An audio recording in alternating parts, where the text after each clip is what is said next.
ধন্যবাদ কাজী খালেদা শরীফ এবং আজকে এই মঞ্চে আগত যারা আর্কিটেক্টস আমাদেরই বন্ধু ভাই বোন সবাই আছেন এবং যারা আজকে উপস্থিত সবাইকে আমাকে ডাকা হয়েছিল আরো কয়েকজনকেই বেঙ্গল ইনস্টিটিউটে একটা টপিকস নিয়ে বলা হয়েছিল যে আর্কিটেকচার ইন দ্য ল্যান্ডস্কেপ এই বিষয়ে নিজের ভাবনা এবং কাজ নিয়ে কথা বলার জন্য এবং ওনাদের এক্সপেকটেশনও বলে দেওয়া হয়েছিল যে কি আশা করেন আমাদের ভাবনাগুলির মধ্যে। আমি দুটো কাজ দেখিয়েছিলাম আমার করা, নিসর্গ এবং কাজী নজরুলের মাজার। দুইটা কনটেক্সট, একটা হচ্ছে একদম নেচারের মধ্যে প্রোটেক্টেড ফরেস্ট্রি যেখানে মানুষ যাতায়াত কম করে, গাছগাছালি পশু পাখি দিয়ে একটা অবস্থান, আরেকটা ছিল হলো একদম শহরের মধ্যে আরবান কনটেক্সটে, যদিও প্রকৃতির অনেকগুলি উপকরণ ছিল, একটা বাগানের মধ্যে একটা বাড়ি, কাজী নজরুল ইসলামের মাজার। তো ওইটা বলার আগে আমি অনুধাবন করার চেষ্টা করছিলাম যে বাংলাদেশের ল্যান্ডস্কেপ সম্পর্কে একটা আমাদের যে ধারণা সেটা নিয়ে কথা বলা। এখানে একটা ছবি আছে যে এটা আদি বাংলার চিত্র, বর্তমানেরও চিত্র, মানে এটা 1000 বছর ধরে এরকম একটা ধারণা, হয়তো বা রুফ শেডটা চেঞ্জ হয়েছে, ভিটির কিছু কাজ চেঞ্জ হতে পারে, বাঁশের বেড়াটা এরকমই ছিল, ছনের ঘর ছিল, মানুষ কৃষিকাজ করতো, এখনো তাই করছে, এবং সেটেলমেন্টের ধারণা এখানে খুব পরিষ্কার। তো এই যে ধারণাটা, এটা মানুষ তো জ্ঞান আকাশ থেকে জ্ঞান অর্জন করে আসে নাই, এটা সময়ের সাথে প্রকৃতির সাথে তার জীবনযাপনের ক্ষেত্রে কিভাবে করা যায়, তার উপকরণগুলি হাতের কাছে কি আছে এবং তার যে কমফোর্ট লেভেল এবং তার যে স্কিল, এইগুলি নিয়ে এবং তার ইন্সপিরেশন জীবনের চলার ক্ষেত্রে, সেটা দিয়েই সেই চিত্রটা তৈরি করেছে। আমার একটা উপলব্ধি হয়েছে যে প্রকৃতি, ন্যাচারাল মানে দুই রকম প্রকৃতি আছে, একটা হচ্ছে ম্যানমেড এনভায়রনমেন্ট আর একটা হচ্ছে ন্যাচারাল এনভায়রনমেন্ট। তো ন্যাচারাল এনভায়রনমেন্ট এই মুহূর্তে সারা পৃথিবীতে হয়তো বা অনেক জায়গায় থাকতে পারে যেখানে মানুষ বিচরণ করে নাই, কিন্তু আজকের দুনিয়ায় ম্যাক্সিমাম ক্ষেত্রে দেখা গেছে যে মানুষ বিচরণ করেছে, সে সব শস্য উৎপাদন করেছে, তার সেটেলমেন্ট করেছে, তার পথ চলা হয়ে গেছে, তার মানে কিছু ইন্টারভেনশন হয়েছে, কিন্তু তারপরেও আমরা প্রকৃতির অনেকগুলি উপকরণকে ওখানে পাই। এই জায়গাতেই বলতে পারি যে প্রকৃতির যথেষ্ট উপকরণগুলি অনেক প্রমিনেন্ট, কিন্তু আরবান সেক্টরে আমরা আরবান এলাকায় দেখছি যে সেগুলি অনুপস্থিত হয়ে যাচ্ছে।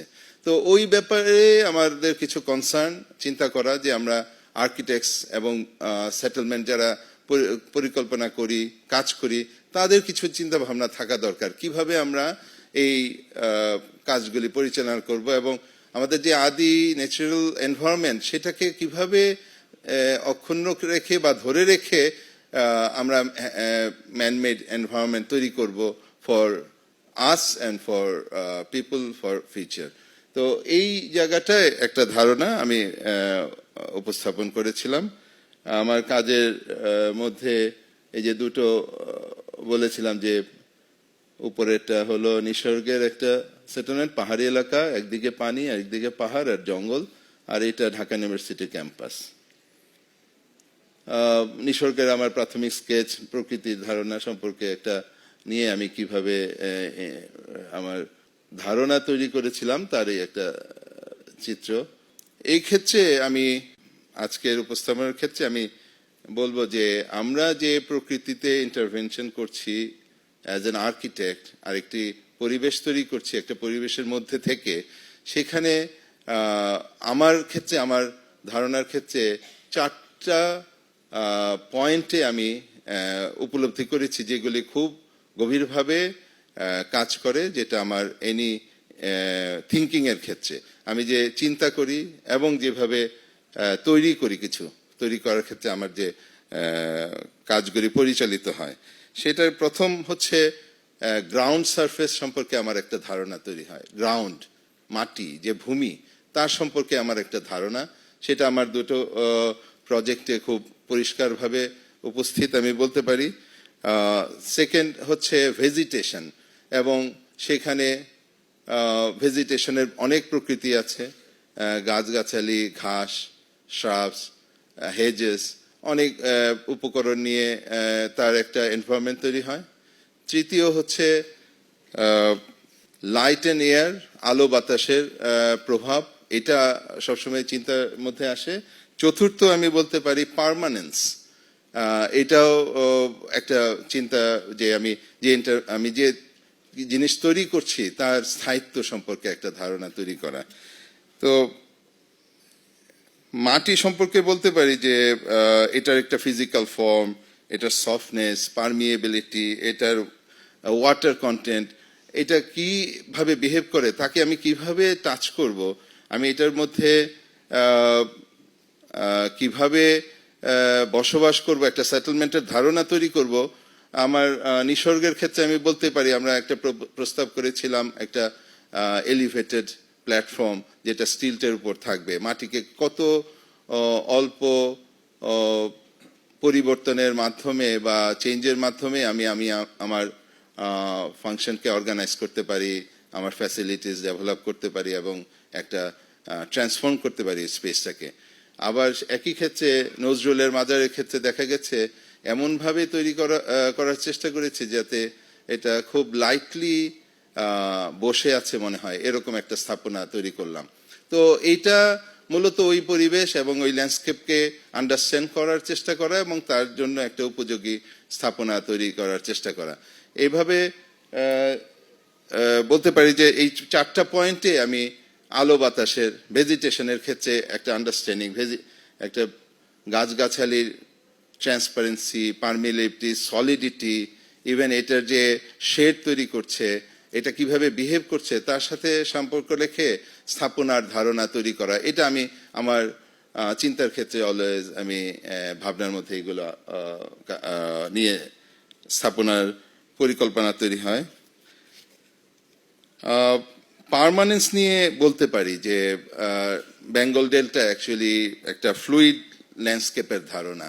এখানে নদী, নালা, খাল, বিল দিয়ে তৈরি আমাদের এই ভূখণ্ড, পলি মাটির একটা ভূখণ্ড, এবং এখানে প্রতি সিজনে, প্রতি বছরে পরিবর্তন হচ্ছে। সেই জায়গায় আমার স্থাপনার ক্ষেত্রে আমার অলওয়েজ একটা ধারণা থাকে যে আমি যে স্থাপনা তৈরি করছি সেটার পার্মানেন্সের ধারণাটা কি হবে। তো আমি সেই ক্ষেত্রে একটা ধারণা হয় যে আমরা দেখেছি যে আমাদের নদীতে ভাঙনে বাড়িঘর চলে যাচ্ছে, ইভেন শুধু ল্যান্ড ফরমেশনের ক্ষেত্রে না, আমাদের যে অ্যাটমসফেরিক কন্ডিশন, যে এখানে ময়েশ্চার এবং হিউমিডিটি, ময়েশ্চার কন্টেন্ট, হিউমিডিটি, এটাও ইমপারমানেন্ট করে ফেলে আমাদের স্থাপনার ক্ষেত্রে, এটা আমরা বুঝতে পারি। তো সেই ক্ষেত্রে আমার একটা ধারণা থাকে যে এটার স্কেলেটনটা যেটা মোর পার্মানেন্ট হবে একটা ধারণার ক্ষেত্রে, যেটা দীর্ঘস্থায়িত্ব পাবে, আর এটার যে বডি তৈরি করে, যে স্কিন অর স্ক্রিন, সেইগুলি ইমপারমানেন্ট হতে পারে, এটার সফটনেস হতে পারে, এবং সেটা হয়তোবা মানুষের এবং লিভিং এলিমেন্টসগুলির সাথে সামঞ্জস্য করে সময়ের সাথে পরিবর্তিত হতে পারে। তো স্ট্রাকচার এবং ফর্মের ক্ষেত্রে পার্মানেন্সের এই দুটো ধারণা থেকে আমি স্থাপনাকে দেখি, আমি যখন ডিজাইনের চিন্তাভাবনাগুলি করি। আমি এখানে এই মুহূর্তে শেষ করছি। তো এই চারটা পয়েন্ট নিয়ে আমার ধারণাগুলি উপস্থাপন করলাম। ধন্যবাদ।